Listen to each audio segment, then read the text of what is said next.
सूरज और रीना की शादी को 2 साल हो चुके हैं। एक दिन किसी बात पर दोनों के बीच झगड़ा हो गया। दोनों के बीच बहुत कहा सुनी हुई। सूरज ने कहा, मैं अब तुम्हारे साथ एक पल भी नहीं रहना चाहता हूँ। रीना भी काफी गुस्से में थी। वो भी बोल पड़ी, ठीक है, मैं भी इतने झगड़ालू पति के साथ नहीं रह सकती, जा रही हूँ मैं अपने मायके। गुस्से में सूरज ऑफिस के लिए बिना खाए ही निकल गया। रीना का गुस्सा अभी शांत नहीं हुआ था। उसने झट से अपनी माँ को फोन लगाया और कहा, माँ, मैं आ रही हूँ घर, मैं नहीं रह सकती अब इनके साथ। हमारी लड़ाई हो गई, मैं बस बेटे के साथ आ रही हूँ। उधर माँ को भी गुस्सा आ गया। तेरी बहन भी ऐसे ही एक छोटी सी बात पर अपने पति से लड़कर आई थी। देख, अभी तक घर ही बैठी है। तुम दोनों के बीच जो भी हुआ है उसे शांति से सुलझाओ। पति पत्नी में झगड़ा तो होता ही रहता है, माँ ने रीना को समझाते हुए कहा। रीना ने फिर कहा, माँ, आज इन्होंने एक छोटी सी बात पर इतना बतंगड़ बना दिया। मुझे बहुत बुरा भला कहा। मुझे नहीं रहना अब। माँ ने कहा, देख बेटी, घर में बर्तन है तो वो खड़केंगे ही। अगर वो गुस्सा करता है तो तुझे शांत रहना चाहिए। अगर तुम दोनों ही एक दूसरे पर चढ़ जाओगे तो बात तो बिगड़ेगी ही। और वैसे भी दामाद जी इतने बुरे तो नहीं। आ गया होगा किसी बात पर गुस्सा। प्यार से समझाकर माँ ने फोन रखा तो रीना ने रोकर अपने दिल की भड़ास निकली। कुछ देर बाद उसे लगा कि सारी गलती पति की भी नहीं थी, मेरी भी गलती थी। थोड़ा गुस्सा शांत हुआ तो रीना को समझ आ गया कि पति इतने भी बुरे नहीं हैं। बस फिर हाथ मुंह धोकर वो खाना बनाने लग गई।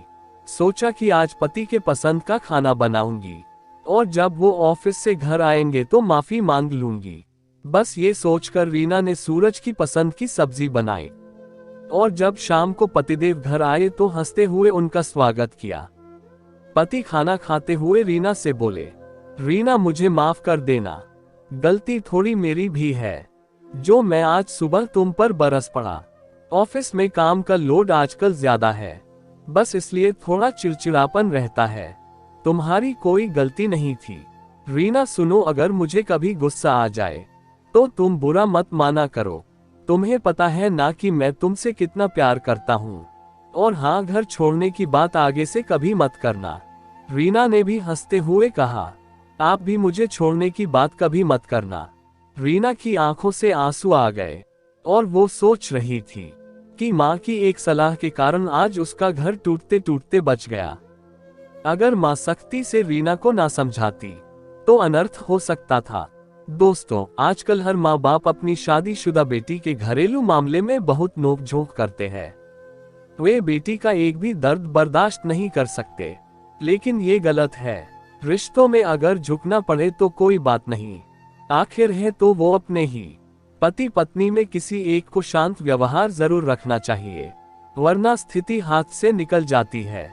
हमने कई बार देखा है कि अगर पति अपनी पत्नी को जरा सा कुछ बोल भी दे तो लड़की के माँ बाप लड़के को बुरा भला बोलना शुरू कर देते हैं, बिना कोई वजह जाने। पति पत्नी में चाहे जैसा भी झगड़ा हो, उसे उन दोनों पर छोड़ देना चाहिए।